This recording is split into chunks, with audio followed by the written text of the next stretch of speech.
আসসালামু আলাইকুম। আজকে একটু করব পিৎজা। এই যে ইস্টটা আমি ঢেলে নিলাম। ইস্টটাকে একটু পানি দিয়ে চুবিয়ে ভিজিয়ে রাখছিলাম অন্তত 10-15 মিনিট। এই যে ছোট্ট অল্প একটুখানি নিয়েছি। আমি জানি না আমার আজকে ইস্টে কী হয়েছে। আমি ফার্স্ট টাইম বানিয়েছি পিৎজা।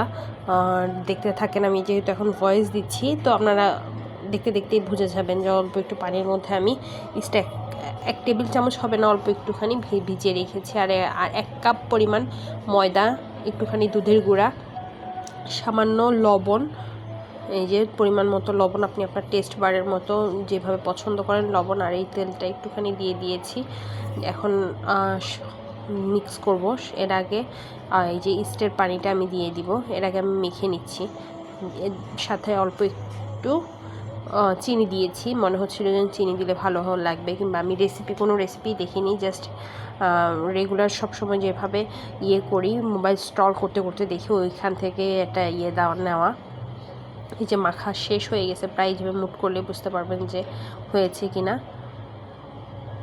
আর এবার ইস্টের পানিটা আমি ঢেলে দিলাম, আর আমি সুন্দর করে মেখে একটা ডো করে নিচ্ছি সুন্দর করে। আমার পানিটাও আলহামদুলিল্লাহ পরিমাণ মতো হয়েছে। আমি বুঝতে পারিনি যে এতটা পরিমাণ মতো হবে। এখন তেল নিয়ে সুন্দর করে মেখে রেখে দিয়েছি। ভিডিওটা ফাস্ট করাতে মনে হচ্ছে যেন খুব ফাস্ট হয়ে যাচ্ছে, বাট না, লাইফ এতটা ফাস্ট না।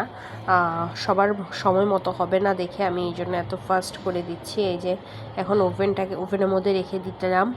বললো যে ওভেনের মধ্যে রেখে দিলে নাকি এটা তাড়াতাড়ি ফুলে, বাট দেখা যাক। দেখেন, আর এখানে আমি কিছু সবজি নিয়েছি, যেহেতু পিৎজার সবজি দিয়ে খায়, ক্যাপসিকাম দিয়ে খায়, বাট আমার ক্যাপসিকাম নাই, এই জন্য আমি গাজর নিয়েছি আর টমেটো নিয়েছি। এখানে অল্প একটুখানি পেঁয়াজ নিয়েছি। পিৎজাতে তেল বেশি ইউজ হয় না, পেঁয়াজ সামান্য বেরেস্তা করে। এবার আমি চিকেনের সকল মশলা আগে দিয়ে মেখে রেখে দিয়েছিলাম, এই জন্য আমার আর সময় লাগেনি। সুন্দর মতো সব কিছু একসাথে, আদা রসুন সব কিছু যেহেতু একসাথে ছিল, এই জন্য আমি ইনস্ট্যান্ট হয়ে গেছে। আমি বেরেস্তার মধ্যে জাস্ট ঢেলে দিয়েছি। এই ফাঁকে দিয়ে আমি ডোটাকে এনে দেখি যে দেখে না, একটুও ফুলেনি। এটা কোনো কথা? আমি অলওয়েজ দেখি যে এত ফুলের টুবা হয়ে থাকে, বাট এটা আমার একটুও ফুলেনি। এখন আমি ঘুরতে যাব, তখন দেখি যে আর কেমন লাগতেছে, আমার একদম মনটা খারাপই হয়ে গেছে। এরপর আমি কি করছি, রুটি বেলুনের মতো বেলে তারপর আমি এটা বসিয়েছি। আমার মনে আর দেয়নি যে এটা আমি হাত দিয়ে ম্যাশ করে পুরাটা করি, ছড়িয়ে দিই। পরে কাঁটা চামচ দিয়ে আমি ফুটা করে দিয়ে তারপরে এই যেভাবে সস, এটা আমার হোমমেড সস, আমার পেজে আছে, তোমরা যারা দেখতে চাও তারা দেখে আসতে পারো, আমার পেজে আছে। সুন্দর tomato sauce, homemade tomato sauce. আর এখন দিয়ে দিব চিজ। এই যে চিজ দেওয়া শেষ, আমি গ্রাইন্ড করে দেইনি, এভাবে চাকু দিয়ে কেটে কেটে দিয়েছি। এর ফাঁকে এই যে চিকেনটা হয়ে গেছে প্রায়। তো আমি যেহেতু পানি বের হয়ে গেছে, তো পানিটা আমি শুকিয়ে নিয়েছিলাম ভালো করে। এই যে পানি শুকানো শেষ, এখন আমি দিয়ে দিচ্ছি। ক্যামেরার স্ট্যান্ডটা একটুখানি প্রবলেম করতেছিল, আমি স্ট্যান্ডটা ঠিক করে দাঁড়া করাতে পারছিলাম না দেখে একটুখানি সময় লেগেছে। তোমরা কেউ কিছু মনে করো না, যেহেতু আমি নিউ কামার, একটুখানি অতটুকু স্যাক্রিফাইস করে আমার পাশে থেকো। অবশ্যই তোমাদের সাপোর্ট আমার খুব প্রয়োজন, যেহেতু আমি তোমাদের সাপোর্ট ছাড়া কোনোভাবেই চলতে পারবো না। যেহেতু এখানে অডিয়েন্সের সাপোর্ট লাগে প্রচুর পরিমাণে, এই জন্য তোমাদের সাপোর্ট আমি অবশ্যই চাই। এই যে আমার চিকেন পুরটা দেওয়া শেষ সুন্দর করে, আর এই যে পেঁয়াজটা আমি গোটা গোটা করে কেটে রেখে দিয়েছিলাম। আমার যেহেতু বেরেস্তা নেই, উপরে ডেকোরেশন অথবা উপরে সুন্দরের জন্য এই পেঁয়াজটা আমি দিয়ে দিয়েছি, আর উপরে হয়তো সামান্য একটু চিজ দিব। এই যে কেমন হয়েছে, আর অল্প একটু চিজ দিয়ে নিচ্ছি।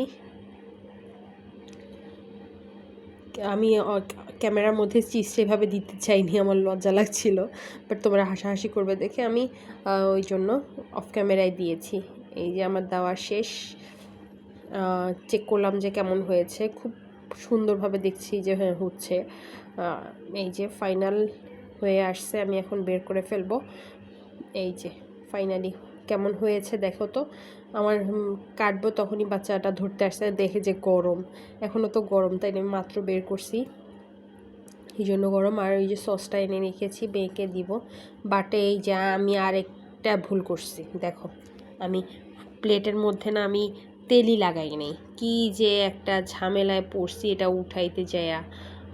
আধখানা উঠছে আধখান উঠে নাই, বাট ভিডিওতে দেখতে কতই না স্মুথ লাগছে। অফ ক্যামেরায় কিংবা ক্যামেরার বাহিরে, ক্যামেরার পেছনে লাইফটা কেমন সেটা যদি কখনো দেখতে পারতা তাহলে কখনো আমার সাথেই থাকতে না। থ্যাংক ইউ, আল্লাহ হাফেজ, আমার সাথেই থেকো এমন সুন্দর সুন্দর রেসিপি পাওয়ার জন্য।